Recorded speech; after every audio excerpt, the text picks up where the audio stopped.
Hello and welcome to this session on org discovery from Elements. My name is Richard Parker. I'm co-founder and chief customer officer of Elements.cloud, and I'll be joined today by Savory Lazinski, who's VP of product management, to take through some hands-on examples of what we're going to be talking about today. So all starts with org discovery. So why is org discovery so important? Well, if you think about org discovery from the perspective of understanding that knowledge gap, understanding what you don't know about the org that you're walking into. First thing that comes to mind is de-risking your project.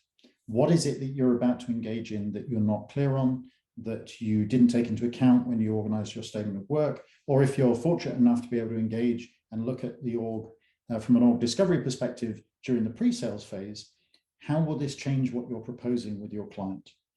So risk is something we'll come back to here, both in terms of reputational risk as well as direct cost risk.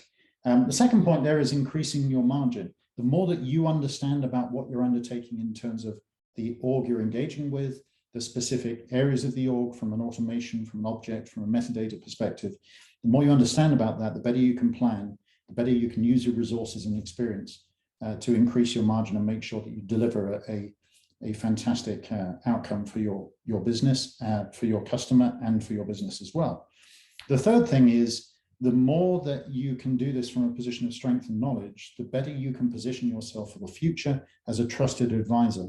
And trust is key. And we have seen innumerable situations where, whether it's individuals building their careers within large organizations, or whether it's consultants working with clients, that working with Elements, having the transparency of what's going on in the org and being able to demonstrate, listen, this is different from what we talked about, but let me show you why. Let me explain what's happening here so that we can plan together on how to solve this. It really is about building trust through shared transparency. And that doesn't mean just giving somebody a PowerPoint. You have the opportunity to let them look into, be part of, collaborate on the knowledge that's in Elements.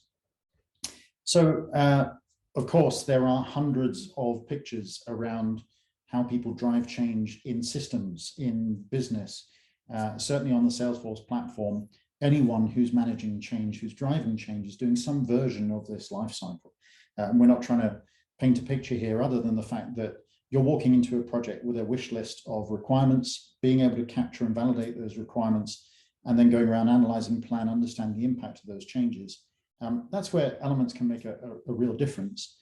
But we're not going to go into that massively today, other than to say that Elements, the output from what you do, and the reason that most customers are using Elements is because it really does form an ongoing repository of knowledge that gives people a change intelligence platform for Salesforce. In other words, gives them knowledge, allows them to have the capabilities, the insights, the information to make more intelligent decisions about change. Obviously, the most important, most impactful, immediate benefit is when you're starting out on a project. And really, this is where org discovery comes in, because the key point of today's session is for consultants who, frankly, may only ever use Elements for org discovery. And it's our contention, and we've seen this over and again, that as a consultant walking in and simply using the consulting license for Elements to drive org discovery, there is an ironclad business case for doing this, and a standalone return on investment from simply being able to come in, plug in, and dramatically improve your knowledge in a very significantly shorter space of time than you would normally be able to do that. So that's what we're focused on today. We're not looking at this whole life cycle. We're just looking at the org discovery piece here today. Clearly, you have the option to, once you've done this, to leverage that useful knowledge and capabilities throughout your project lifecycle. And there are plenty of you who do that, and plenty of those who want to talk to us about it. But we think it's really important to just look at this from an org discovery perspective, because it's something that, frankly, every single Salesforce consultant can benefit from, can literally get started with and start benefiting from on the same day. So, what do we mean by org discovery? Well, there's two phases. The first is like an automated health check. It's literally plugging in And think of it in medical terms. This is going in and getting X-ray, MRI, CAT scan, doing some blood work. There's a bunch of information and it's just presented. If you give that to a layman who has no knowledge about medicine, it's a bunch of interesting, slightly weird pictures. What does it actually mean? Similarly with elements in terms of the health check, I get a bunch of information. I get the metadata structure. I get an idea of the scale and complexity. I get lots of extra additional information, which if you have any experience with Salesforce at all, you'll see how useful that is as we go through the examples. There are some automated insights. There are things that we do some heavy lifting for you, and certainly in terms of signposts, show you where you should be looking. We're building dependencies, not just from the dependency API, but a lot of code on top of the dependency API and the metadata APIs to really give a lot more information here. And the asterisk there is because there's ongoing work that we're really excited about at the moment around using that framework to go way beyond that, particularly around complexity scoring. So yes, I've got a 15-year-old org, it's enormous, it's massive, I'm trying to work in different areas. Oh my God, I can see the dependencies here. How do I engage with those? How do I scope what we're actually going to be working with? How do I get signposts to understand where there are real issues? Really looking forward to work that's being done right now that will be coming out in the coming month or two, certainly a couple of months. But that's the automated stuff. That's what I get out of the box, press a button, get it done. You're going to see that. What I also get is a framework for my project to be able to do a more detailed investigation. And this is key because we have, with that framework, we have the ability for you to go in and start identifying, okay, who are the stakeholders here? Who has what relationships with this different metadata, whether it's from a technical perspective or whether it's from who needs to be consulted or informed. It could even be people needing to authorize change. If you're working with a regulated client, there are some specific objects and automations and dashboards and so on that form part of their compliance picture. Documentation, really simple. Just if you are capturing information as you go, forensically digging into areas, the ability to hang that in a consistent place and give access to all the stakeholders that are involved on the project, something we do, literally a few seconds here, a minute there, and you can start to bring this wisdom together and put it in context. That could also include processes. I mean, you may well have great process understanding, but a lot of the consultants using Elements use what is a very simple but very powerful process capture capability to quickly get everybody on the same page about what are we actually building here. We also do a bunch of work around privacy information where we highlight areas that you may want to look at. May not be relevant to you, but if you are looking in that area, come and talk to us about that. And we also provide an optimization tab for every single granular node in your metadata dictionary. So you can, as you go through, it may not be relevant right now, but you might want to say, okay, need to look at that. That could be interest. Oh, that, phase 2, let's assign that to somebody. Let's do it. You can capture as you go and use it as a working structure. So those are the 2 phases. But the real question here is the return on investment. Well, think about this in 2 axes. You have useful knowledge on one axis and you have time on the other. And some version of the red line is what typically happens in terms of, I go in, I do some discovery, the client gives me a bunch of information, I poke around a bit, yeah, I've got some information, but as I go through that red line, particularly as I'm getting into the project, starting to work with things, starting to do some of the design, maybe get into the DevOps side or whatever, I'm starting to see conflicts. And typically those arrive quite late. I'm already in the project.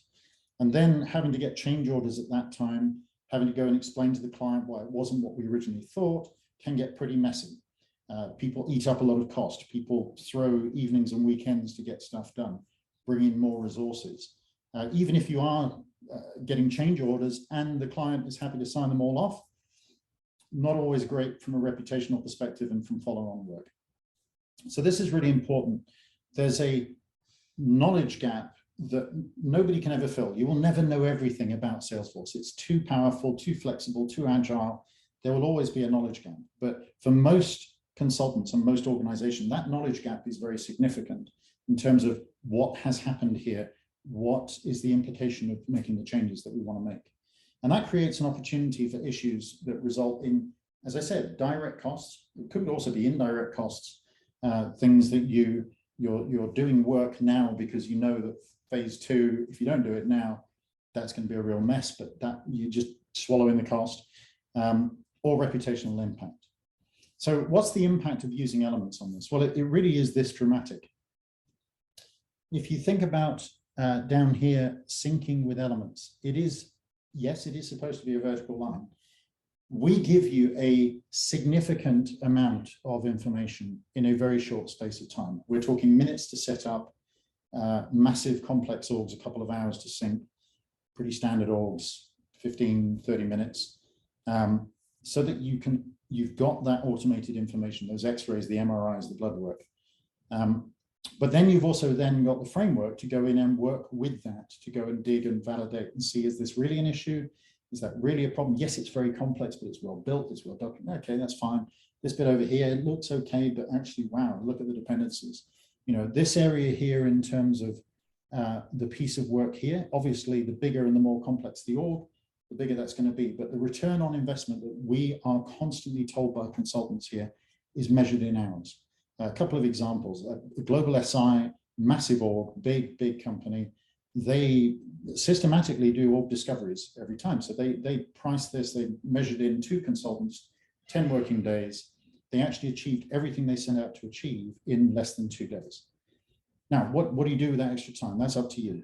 Do you know, in their case, they used it to go deeper discovery, do a lot more strategic work during that period, and had a much better proposal coming off the back of it. We've had other people, customers, where they planned 2 months to do this org discovery, that red line, to really get in, you know, a 15-year-old org. We really need to understand, because we're doing some big changes here, and actually achieved with a team that was going to work over 2 months, finished in 5 days. Now, how these numbers work for you, our challenge to you is do this yourself. Use the free proof of concept to look at your own org. Come in and do this work yourself on your own org, or apply it to a customer you're working with. The numbers are there to be seen. Just engage, do the work, and pretty much guarantee the results are going to be phenomenal for you if you're following the steps that we're talking about here. The other thing about that blue line is, as you use this through a project, we give you 90 days of full capability of the whole capabilities of elements. You can add knowledge through that and access all this power throughout your project. And the ability to add knowledge as you go just closes that knowledge gap further as you go through over time. So some numbers for you associated with this will absolutely build you a business case. When we're talking about a license that's $500 per consultant per year, very much focused at the consultant's end of this. All right.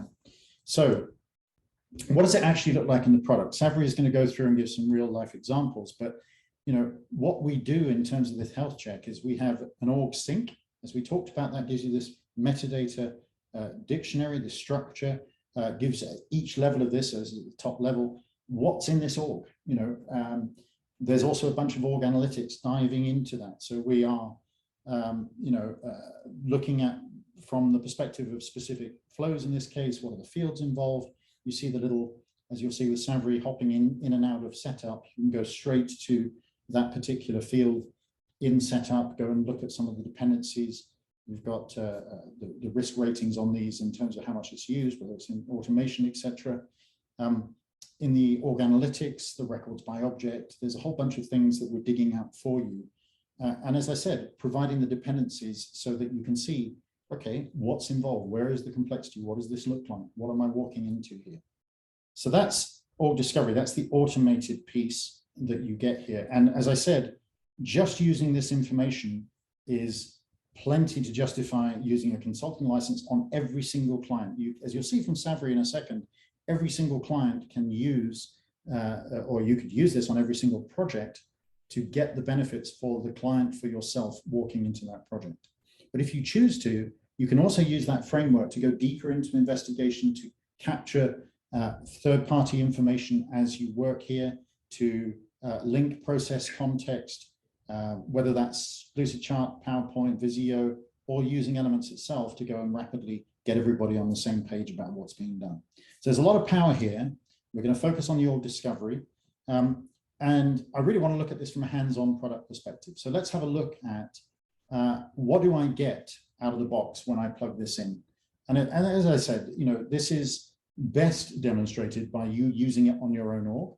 But let's have a look at Savri getting stuck in working with the org. So Savri Lazinski, VP of Product Management for Elements, over to you. Thank you, Richard.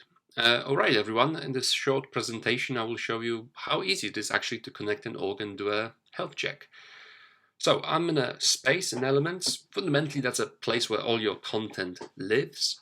And I'm on the Salesforce orgs section, which currently is empty, but we will change that in a moment. So before you connect and sync your org, the first thing you should do is actually log in into the org you want to connect.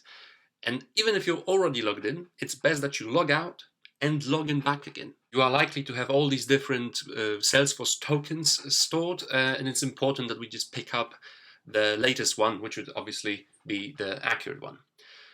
So I'm just going to connect my production org. In this case, this is actually my trailhead org, but it will do nicely for the purpose of this presentation. The system automatically picks up the token. You can see the org ID and confirm whether the username and or ID are all correct. There's an automatic sync scheduled for every day at this particular time, and fundamentally click OK, and there it is. We are already connected and are syncing your org's metadata. An important part of the health check is to actually understand how utilized different records are and how populated the fields are. That's what we need the manage package for. So at this point already, as the org is syncing, you can click on that link, go to App Exchange, and fundamentally install the manage package. Obviously, we need to go through all the usual hoops in terms of the cookies and identity and whatnot. But once you're logged in and have approved and accepted the remote site settings and the right permissions, the package will be automatically installed. And when the sync is finished, the manage package will be called by our system to initiate the field percentage population analysis. Okie doke, so let's see how we're doing on the sync, and we're great, 62% already finished, so that's syncing fairly quickly. But now let's move on to maybe the actual discovery demonstration, something a Trailhead org is not particularly well suited for, and we will pick this particular production org. So for the purpose of this demonstration, let's imagine that we've been tasked by the client to implement CPQ or some other managed package out of the box solution for the org. And as part of the discovery, we would like to understand, how the org is configured right now and specifically investigate the standard objects. So let's start our discovery at the highest level of abstraction. We would like to generally understand the makeup of this org. So what are some of the things that immediately jump at us? First of all, 931 Apex classes versus just 140 flows. I mean, this org is full of code, lots of Apex triggers as well. Not that many reports, because let's be honest, usually number of reports in an org runs into thousands or tens of thousands, so that's not too bad. Visualforce pages, right, 208 custom objects. Very clearly, this org is all about code, lots of custom objects. It doesn't look like a particularly easy implementation. We have to credit the org owners that their metadata seem to be documented pretty well as far as the descriptions are concerned. Well, other than the flows, which obviously will make understanding those 160 or 40 flows a bit hard. So we would definitely need to engage with the org's admins. Now we can look at something like records by object, so we can see how used various objects are. We might use this opportunity actually to take a look at the objects from managed packages. We can immediately see that there seem to be, well, it's all data PM, so there seems to be some package which well, it appears it's used quite heavily. But then actually we seem to have a lot of objects which are used scarcely, if at all. I mean, look at that as Project Cloud. There's almost 0 records. So definitely some managed packages which aren't utilized at all.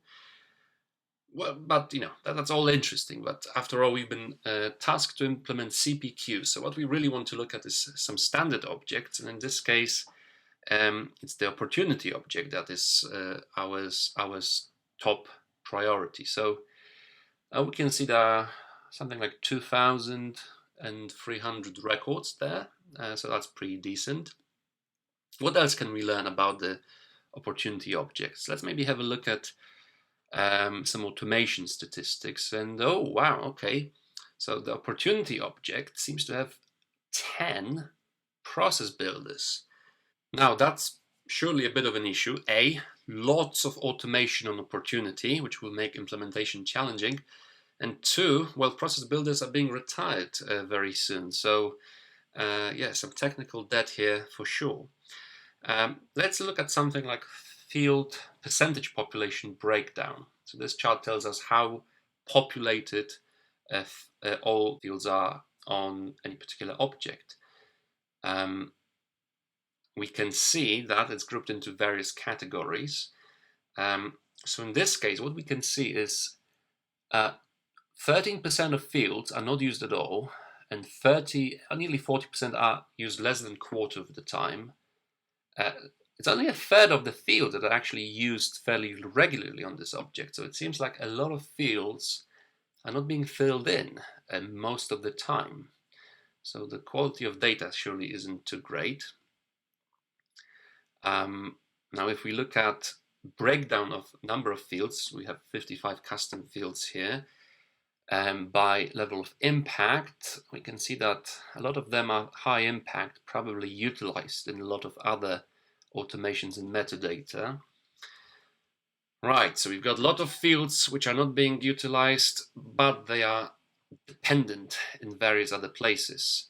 So we already know opportunity is customized heavily, and it's not going to be an easy job implementing CPQ out of the box here.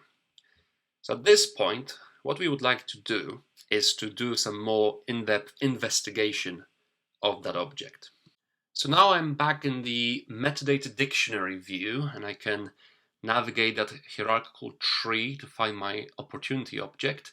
But equally, I could just as easily just search for it and go directly to my target metadata from here. So now that I'm on the opportunity object, I can do some more in-depth investigation. I can see that other than the 55 custom fields, there are a lot of list views, 10 process builder workflows that we've seen before, 15 record types, 5 processes, validation rules, workflow rules. You can definitely see a lot of automation is driven on the back of this one object, which again means any tinkering with it will require a non-insignificant amount of effort. If we look into how utilized different record types are, we can see a couple which seem important, but then lots of others that seem to, well, not be very much used at all. So that's something to be raised with the platform owner or the object owner.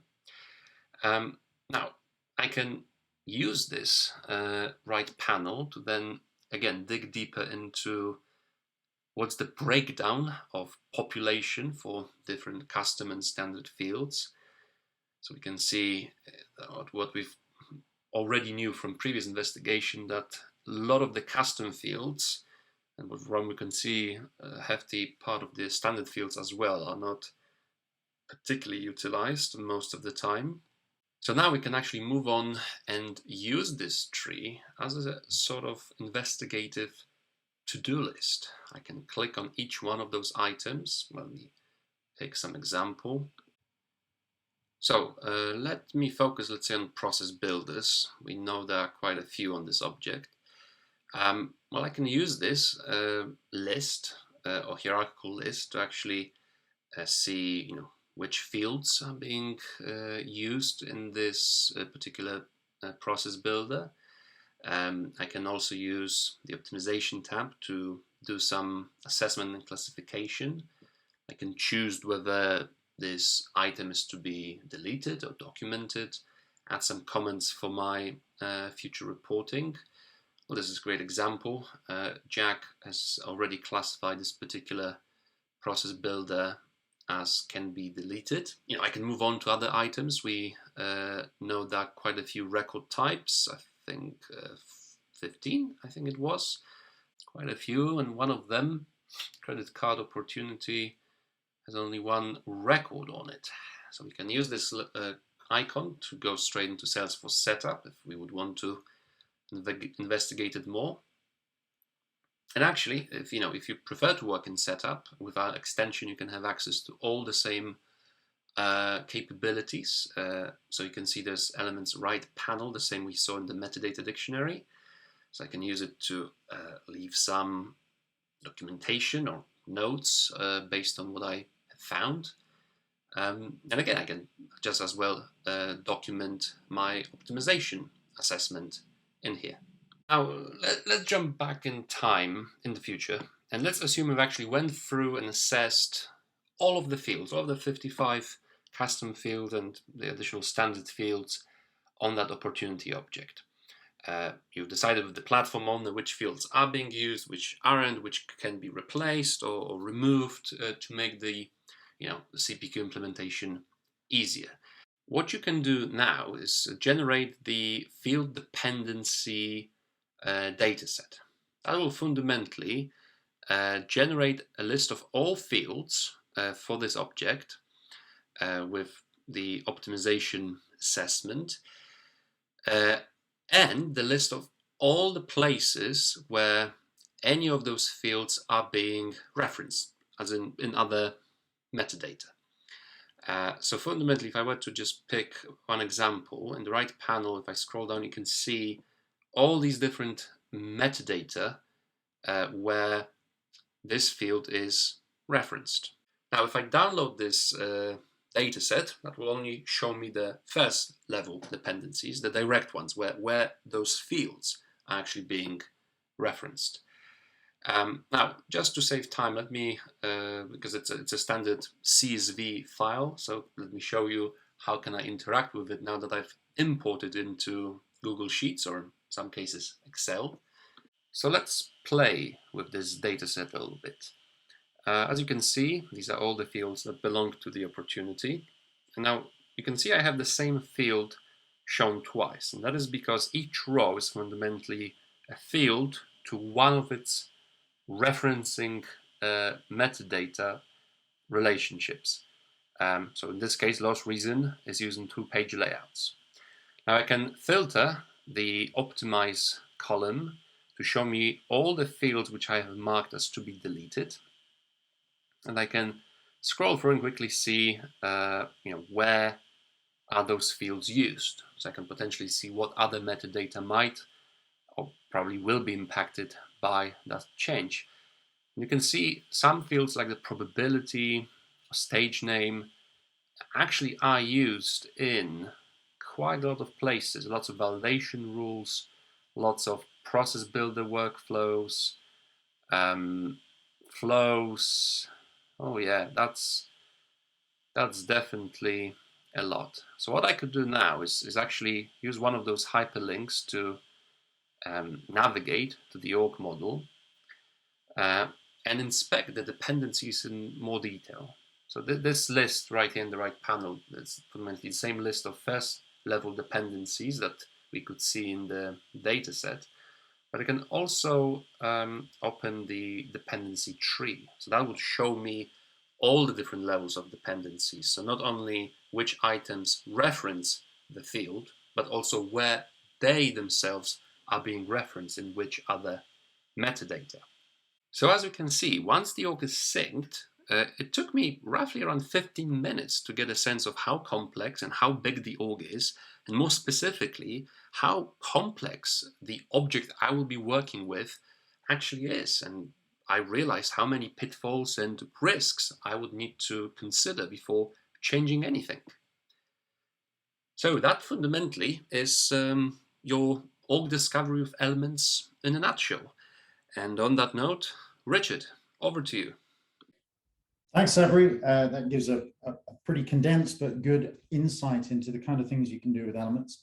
Clearly, there are areas there we could dig into for a good 45-minute session just on one area of this. And I'm sure some of you will have questions. We're happy to deal with some of those on this webinar at the end. If you would like to post some of those.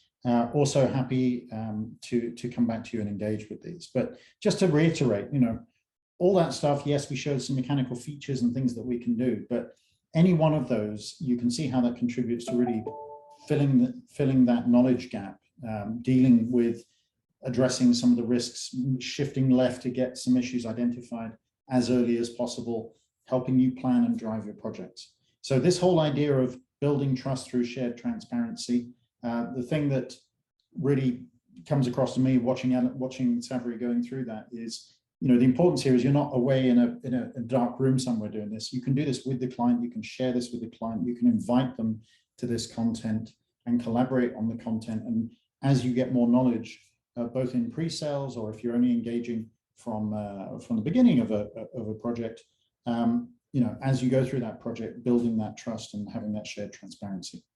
So in terms of the consulting license itself, I mentioned before $500 per consultant per year. The important thing to understand here is that we have a licensing model for end customers, but this is a very specific and special capability for consultants aimed at the way you work, the way you operate with multiple clients. You can have, with that one license, with that one username, unlimited workspaces. So the concept, as Savri showed, of having a workspace that you pair with your org, that you have all that change intelligence, that knowledge associated with that particular with that particular client, that is in a space context, and you can have any number of those. And when you set up a space for a new client, you can, again, have governed access for all your colleagues, all your client stakeholders, whether they're existing consulting license holders, other colleagues of yours that you can give edit access, make them admins, give them full governed capabilities on there, or whether this is simply giving collaborative read-only type access to any people, any of the stakeholders you're working with. The other thing here is that in that project space for 90 days, you get full enterprise capabilities for doing that focused investigation that Savri was talking about there. And the important thing in that context, in that project space, is that when you get to the end of 90 days, you have various options, which I'll go on to in a second. But the key here is it allows you to drive collaboration around your project. It allows you to report on all the content you're bringing together in context there. So purely on an org discovery basis, most of the consultants we work with, that's where you build your business case, because you don't have to worry about the stakeholders that you have in your methodologies around, can we use elements for the way we capture and validate requirements, the way we build and analyze and plan, do our impact analysis. Do we want to sync with Jira? Do we want to do all these things that elements can do? That's a bigger question. That may well have its own business case. But if you separate that and go, if we just look at elements as a consultant for org discovery, it's a standalone business case, even if that's all we ever do with elements. And that's a really important thing to do here, because clearly, whether you're a singleton, whether you're a small consulting organization, or like many of our customers, some of the global SIs, what can I use elements for that I can get instant return on investment and justify working with this right now? So that's the purpose of really looking at it this way.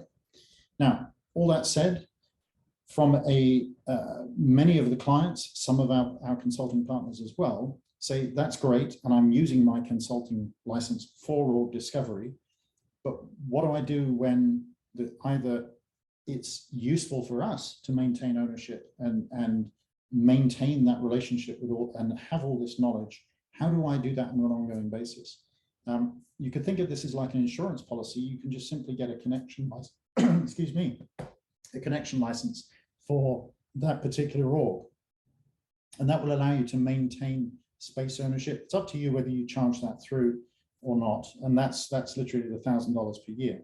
Clearly, you're not getting the full benefits of the enterprise capabilities. That's based on the number of users in the org. There are other consultants who actually work as looking after the orgs for their customers. And this is a bit of a no-brainer as the platform to drive and improve knowledge and more intelligent management of managed services proposition. So if that's your case, engage with us and we can go into more depth about how we drive this. What often happens, however, is consultants are working with this org discovery, working with knowledge around the project. It's pretty obvious to the customer that this is a fabulously useful repository of knowledge, and they want to have ongoing change intelligence for driving continuous improvement on their orgs. Obviously, it's in everybody's interest that if that's the case, just simply introduce them to us. The win-win for consultants here are not only that you're then sitting effectively in front row seats to all the opportunities ongoing in that customer, but that trusted relationship is there. It's an added incentive to re-engage with you to do further work and move forward. So that's the commercial side of this. It's absolutely a win-win for everybody concerned, but we are looking at you as our customers to help you do a fantastic job around org discovery, reducing the risk of both cost and reputational issues for yourselves and improving the outcomes for your customers. So next steps, well, if you go to our website, elements.cloud, there's an option platform for Salesforce consulting. You can select that, and there's actually a couple of examples of things we've talked about, and even a form just to fill in and get your licenses right there. We have effectively pre-registered all registered Salesforce partners, so we know that you're consulting organizations, but come and engage with us, and you can literally get started now. As Savri showed, you can go and run a free proof of concept. There is an academy, there's a complete Elements Academy about that whole management side, but there's specific things around org discovery, just to if that's all you want to drive into, at academy.elements.cloud, also linked to from the main website.